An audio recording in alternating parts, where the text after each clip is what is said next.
All right, ladies and gentlemen, you are welcome to another great episode on your favorite political talk show, The Truth, with Ben Jokes. Breaking: police shoot FCT natives protesting demolition. Now, about 48 hours ago, we saw retired police officers protest unpaid allowances, pensions, and gratuities at the Eagle Square. It was a nationwide protest, really, but I brought us video from the one at the Eagle Square, and they got no pity from Nigerians. Nigerians were mocking them instead. It is because of things like this: police shooting at FCT protesters. People's houses got demolished. People rendered homeless, a place they had been living for so many years without any plan to resettle them. Ancestral lands being snatched away by Nyesom Wike, and then they came out to protest and the police started shooting at them. That is not somebody you pity. So the impunity that we have allowed in this country is going to touch everybody. The consequences of bad governance is far reaching. No one is immune. So let police continue to do nonsense. Instead of, if you are bounded by oath not to protest, then allow the people. Allow the people to try to restore sanity to the country. You said no. You will suffer. Police, you will be denied your entitlement until all of you will be falling into your graves one after the other. Now, let us look at the top stories. First is that one coming out of Ebonyi State. Ebonyi State governor just proved that he is one of the most stupid governors in this country. Very disgraceful statements coming from his mouth, saying that Tinubu was ordained by God to be president of Nigeria, while taking a subtle dig at His Excellency Peter Obi. And just as Nigerians were yet reacting to that update on the APC crisis began making the rounds. Popular APC chief came out and tore into Tinubu's cabinet, called all of them sycophants, and warned Tinubu about his diminishing popularity in northern Nigeria, and began making statements that confirm that the northern APC have all but rejected Tinubu. Before I show you details of these top stories and how Nigerians reacted, let me quickly show you this video, a brutally honest video from Dati. See the video. Priorities are completely misplaced. When you have 100 people protesting, police don't even have to come out. When you have 1,000 people protesting, they will be arrested. If you have 10,000, gunshots, water cannons, and arrests. If you have 100,000 people, they begin to look for the leaders to negotiate and make some transfers to them. When 1 million people protest, a helicopter flies out of the villa, or some cars smartly drive out through tunnels of the villa. Now, we still don't have our priorities right. And when I say democracy, constitutional democracy belongs to the people who have earned their freedoms. Democracy is for the United States of America.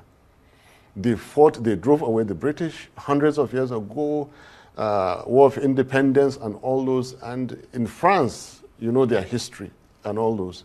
We Nigerians, Muslims, Christians, Northerners, Southerners, have to all understand what democracy is. Even out, clean out religion and ethnicity and make it our private things.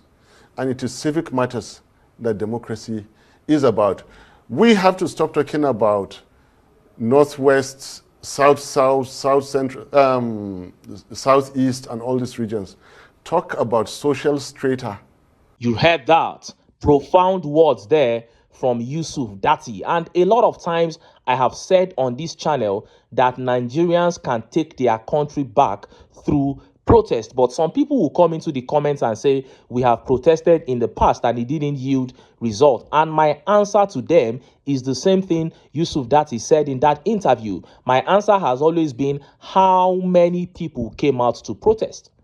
I have been part of over 90% of the protests held in this country physically, and I can tell you that you don't get up to even 1% of people. Even up to 0.5% of people don't ever come out for any protest. It is all about number. That is said, if 1 million people come out for a protest, that helicopters will start flying out of Aso Rock. Politicians will begin to flee. You remember during the End Bad Governance protest, 3 days to the time, National Assembly shut down. Politicians were already leaving Nigeria because they thought that the entire states were going to shut down. But before we knew what was happening, some states began to pull out.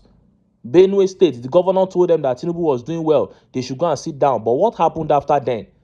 The terrorist attack increased in their state. And you don't even need up to 1 million people. I have said that if 10,000 people can stand up in each state, some people will block the state house, some will block the airport, the other group will go to the secretariat, shut everywhere down.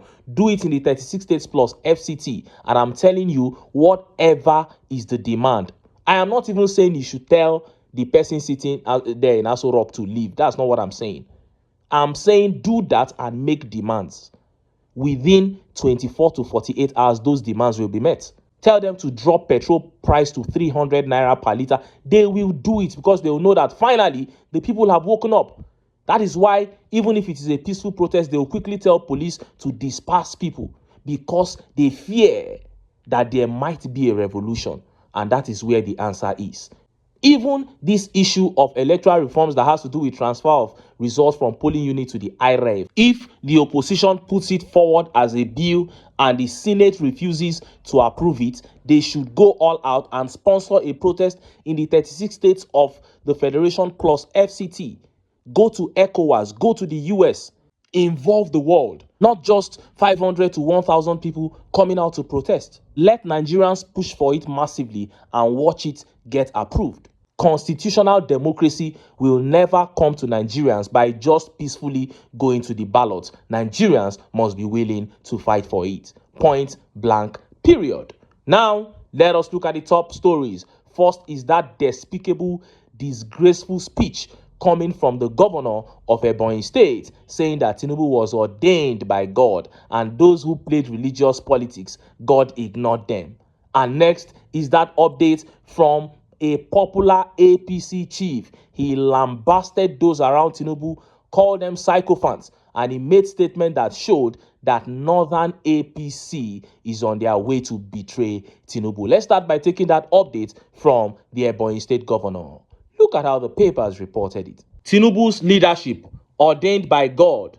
No coalition can stop him. Ebonyi governor. Governor Francis Nwefuru of Ebonyi has declared that the emergence of Bola Tinubu as Nigerian leader was ordained by God and cannot be derailed by any coalition. Speaking during the All Progressive Congress Southeast Stakeholders meeting held at the International Conference Center in Abakaliki, Nwefuru said Tinubu's victory in the 2023 presidential election defied the expectations of many because it was divinely arranged. His words, God chose Bola Ahmed Tinubu to be president of Nigeria, contrary to the wishes and expectations of the opposition in 2023. God ignored those who contested on religious sentiments because God sees the heart of everybody. That is why he brought Tinubu. The governor said opposition parties have no alliance strong enough to stop Tinubu's re-election bid in 2027, especially in the Southeast. Now, it is this last paragraph that actually showed that he was joking when he said they could not stop Tinubu's re-election bid in the Southeast. Then you now have to go back to the second joke when he said those that contested on religious grounds, using religious sentiments, God ignored them. You know clearly he was trying to take a dig at Peter Obi. That also shows that he's a madman because it is Tinubu that ran the same same faith ticket. He ran a Muslim ticket. Then you are saying that somebody whose running mate was a Muslim and he is a Christian is the one that used sentiments. You know, the governor of Ebonyi State is a quiet person. He doesn't usually speak. But on this occasion, he has demonstrated to the whole world that he's a very stupid man. For anybody to say that Tinubu was ordained by God, the person's brain, the person's mental state, it must be called to serious question. Is it the poverty that has increased in Nigeria that is God's ordination? Is it insecurity that has tremendously increased in Nigeria that is a plan of God for Nigeria? Is it unemployment numbers that are skyrocketing? Businesses, over 7.8 million small businesses collapsed under 2 years. Is that God's plan for Nigeria? Foreign investors fleeing the country in their numbers. Youths, thousands of youths, our best hands, dumping Nigeria for greener pastures outside. That is God's plan for Nigeria. I suggest that this man should receive urgent medical attention. And I'm not talking about flying him out of the country. I'm talking of local one. Let them get some potent native doctors to attend to him urgently right there in Ebonyi. And just as Nigerians were yet reacting to this, that update from that popular APC chieftain began making the rounds. He tore into Tinubu's cabinet, calling them sycophants, and he said the crack in northern APC has worsened due to Buhari's departure. Look at how the papers reported it. Things are not okay. Sycophants misleading Tinubu. Adamu Garba, a chieftain of the All Progressive Congress and former presidential aspirant, Adamu Garba, has raised alarm over the growing disconnect between the realities on ground and the reports being fed to Bola Tinubu by those around him. Garba, speaking on Channels Television's Politics Today on Tuesday, warned that sycophants within the corridor of power are misleading Tinubu by painting a false picture of stability in both the country and the ruling party. There is a lot of sycophancy around Tinubu, Garba said. People are telling him that things are okay. Things are not okay. The outspoken APC member issued the warning in the wake of increasing political tension and the controversial resignation of former party chairman Abdullahi Ganduje. He said the recent formation of an opposition coalition under the African Democratic Congress is a direct threat to the ruling party's dominance, likening the coalition to vultures ready to feed on the weakness of the APC. The ADC coalition hope for our loss, and that is why we need to be serious, Garba cautioned. That is the more reason why we need a leadership that listens to criticisms and accepts facts without flattery or denial. Commenting on the current state of the APC in the north, Garba said the cracks within the party became more pronounced following the exit of former President Muhammadu Buhari from power in 2023, and especially after his death in early July 2025. He noted that Buhari's legacy of securing 12 million block votes from the north had already begun to decline before his passing. You saw that. APC chieftain Adamu Garba there saying that Tinubu is surrounded by sycophants who will destroy him. And you can see how the words of Adamu Garba were buttressed in the update before this one. Governor of Ebonyi State, Unwifuru, saying that Tinubu is God sent, that he would even win in the southeast flawlessly. This is the sycophancy that Adamu Garba is talking about. Everything is going south. Even the party APC is scattering. And somebody is saying that Tinubu was ordained by God. So what I see here is that the northern APC is fast pulling away. Then the southern APC, they are the ones telling Tinubu that everything is fine. All these governors, because he has almost tripled their allocations. Then we have the southern lawmakers too, the southern senators and House of Rep members, saying that everything is fine because their constituency allowance is 2 billion naira. House of Rep members' constituency allowance, 1 billion naira. Tinubu removed subsidy and began sharing money to them. So they don't even want him to reconsider anything, telling him that all is fine. Now, this is not to say that anybody is the one telling Tinubu what to do. He knows that all is not well. Nobody is a specialist in making people suffer like Tinubu. You cannot raise the price of petrol from 195 naira to 1,000 naira. Some people are buying 1,300 naira, and somebody will come and tell you that all is well, and you believe. You know that all is not well. But this is your plan for the country. This is exactly how you want things to go. So it's not about anybody deceiving anybody that all is well. Tinubu knows exactly the state of the nation, and this is how he wants it to be. He said it himself. He said he was going to reduce the purchasing power of the people. And I always tell Nigerians, don't be changing what these politicians say. When they say something, just take it that way. When a man said he will reduce the purchasing power of the people, you are saying that that's not what he means.